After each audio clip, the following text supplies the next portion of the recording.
안녕하세요. 겸손한 수리논술 전문가 한사영입니다. 오늘은 여러분들하고 두 가지 이야기를 해볼 겁니다. 첫 번째는 뭐냐면 논술 전형으로 신입생을 선발하는 전국의 의학계열, 의대에 대해서 모집 요강을 살펴보면서 모집 요강의 의미를 좀 살펴보도록 하고요.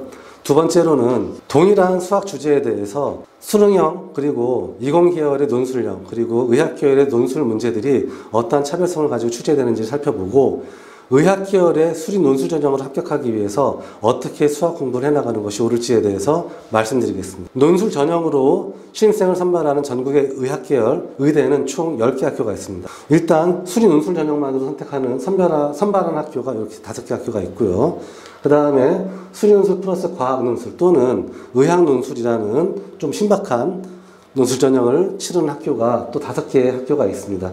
먼저 눈여겨볼 부분은 모집 인원인데요. 실제로 정시라든지 학종이라든지 비교했을 때 아주 적지 않습니다. 그래서 가톨대학 같은 경우는 전체 56명 중에 19명이면 상당히 높은 편인 거죠. 중앙대 같은 경우는 작년까지는 14명을 선발했었는데 올해 19명으로 5명이 논술 전형이 오히려 늘었습니다. 그리고 다른 학교들도 보시면 성균관대, 인하대, 그 다음에 경북대 같은 경우도 사실 생각보다 비중이 좀 높다라는 걸 여러분들이 표를 보시면 정확하게 보실 수 있을 것입니다.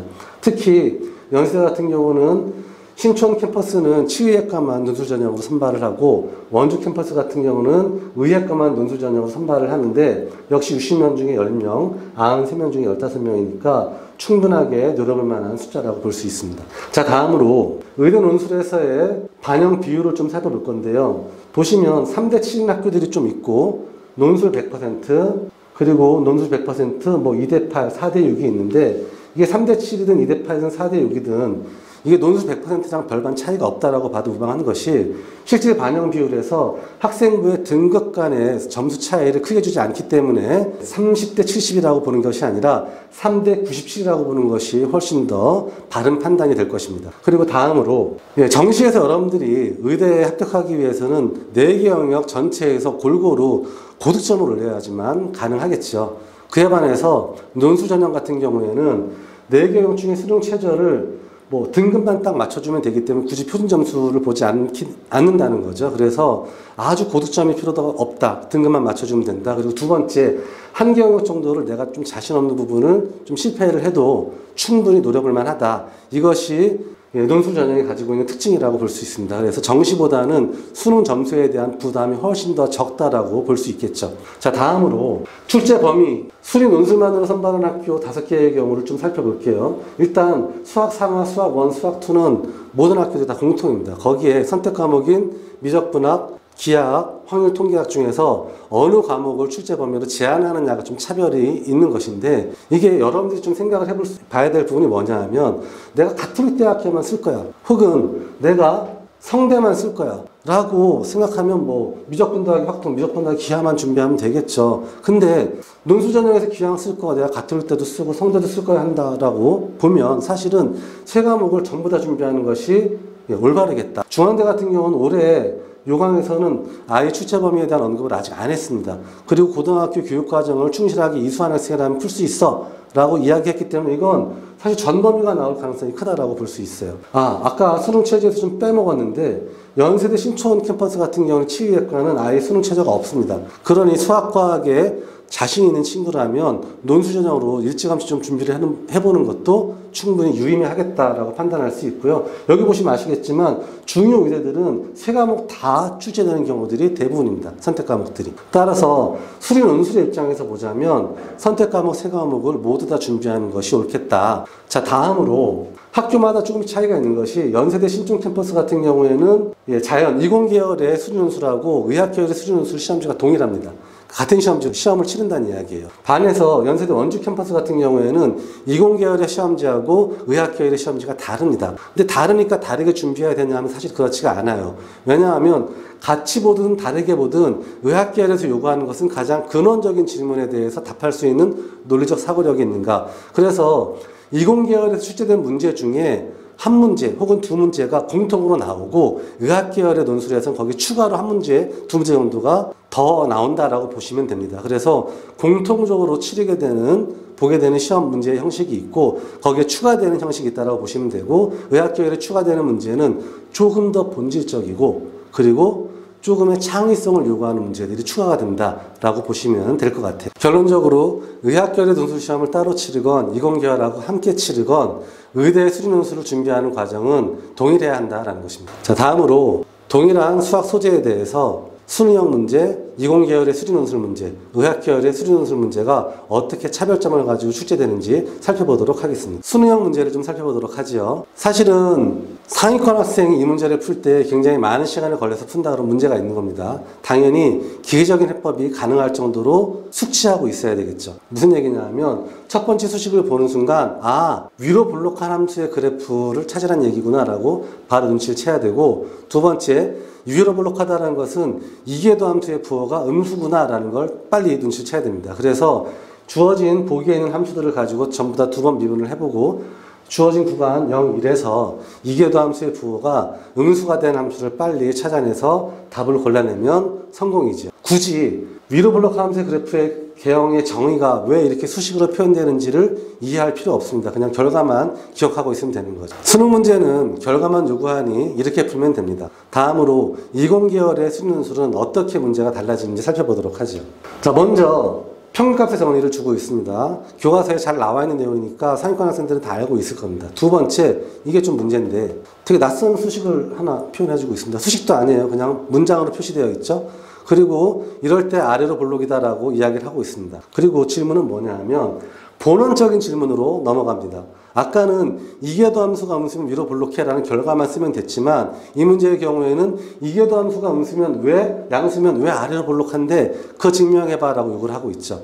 대다수의 이제 동영상 강의라든지 이런 걸 보면 예시 답안이 어떻게 나오냐면 교과서에 주어져 있는 아래로 볼록의 정의는 여기 부동호 방향만 바꿔주면 되거든요. 이 정의를 활용해서 이계도 함수와 양수면 아래로 볼록임을 증명하는 형태로 보통 답안을 작성합니다. 그렇게 답안 작성하면 떨어집니다. 왜 그러냐 하면 이 문제에서 요구한 건 분명하죠. 여기 주어져 있는 이 문장을 수학적 관계식으로 정확하게 먼저 표현해주고 그 관계식을 보았더니 평균값의 정리를 쓸 수밖에 없구나라는 이유를 밝힌 다음 정확하게 평균값의 정리를 이용해서 왜 이계도 함수가 양수이면 아래로 볼록한지의 논증 방향으로 가져야 하기 때문입니다. 그래서 이것이 일반적인 수능형 문제하고 이공계열 논술 문제가 가지고 있는 질문의 근원적인 좀 차이점이에요. 자, 그럼 의학계열에서의 논술은 또 어떻게 달라지는지 한번 살펴보도록 하겠습니다. 처음에 말씀드렸던 것처럼 조금 더 본질로 간다라고 이야기했었잖아요.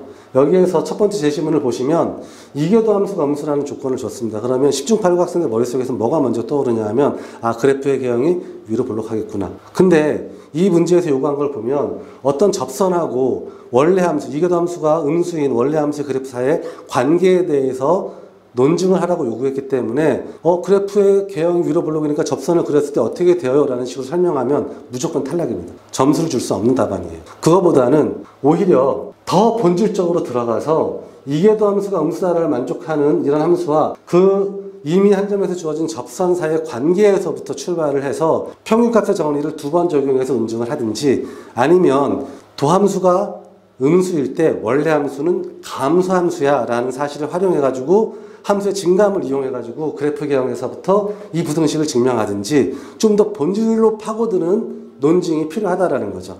그렇지 않으면 무조건 감점을 받게 되고, 그래서 대다수 학생들이 떨어지고 나서 하는 이야기들이 분명히 맞게 쓴 것 같은데 왜 떨어졌을까요? 라는 이야기를 합니다. 맞게 쓴 게 중요한 게 아니라 가장 근원적인 원리를 가지고 문제를 파헤쳤냐가 중요하다는 거예요. 그리고 자연계열 논술에서는 거기에 논증까지 하면 그냥 끝나는 거고 논증한 사실을 활용해서 문제를 해결하면 되는 겁니다. 그러나 의학계열에서는 조금 더 본질로 파고 들어가는 거죠. 그래서 그러한 이계도 함수가 음수인 함수에서 첫 번째 보여줬던 1번의 부등식을 이용해야 된다는 것이 굉장히 중요한 포인트입니다. 그래서 수학의 가장 본질이 뭐냐? 내가 알고 있던 기존 사실에서부터 어떻게 새로운 아이디어를 끌어내고 새로운 문제 해결로 나아가느냐. 그래서 그 나아가는 과정들을 묻는 게 이제 두 번째 질문이고, 세 번째 질문은 거기서 한 걸음 더 나아가죠. 너희들이 잘 알고 있었던 산술평균과 기하평균 사이의 관계 있잖아. 그거 일반화하고 논증할 수 있어? 근데 이거 논증하는 방법이 사실 되게 어려워. 그러니 1번, 2번을 통해서 내가 힌트를 준 거야. 거기에다 너의 창의성을 한 스푼 더해서 이것이 일반적으로 성립한다는 걸 한번 논증해봐 까지 가고 있는 거죠. 그래서 이것에 대해서 답안을 작성하는 과정들이 사실은 매끄러워야 됩니다. 기존에 알고 있던 자신의 지식만 활용하는 것이 아니라 1번, 2번, 3번으로 연결되어져 있는 고리들을 정확하게 밝혀줘야만 하고, 그 속에서 로그 함수를 이용하면 이것이 풀리겠구나라는 것들을 끄집어내면 일단 1차 성공이죠. 그럼 의대 논술 전형을 준비한 학생이 거기에서 만족하면 될까요? 천만에요. 한 번 더 생각을 해봐야 되겠죠. 위로 볼록한 로그 함수를 활용하면 이거 증명할 수 있었어. 그렇다면 아래로 볼록한 지수 함수를 활용해도 얘를 증명할 수 있지 않을까? 한 번쯤 생각해 볼 필요가 있는 겁니다. 두 번째, 그렇다면 산술평균과 기하평균 사이의 관계를 일반화하는 방법이 이것밖에 없을까? 인하대학교 같은 경우는 의대 논술에서 뭐가 나왔었냐 하면, 보세요. 자연수 n에 대한 논증이잖아요.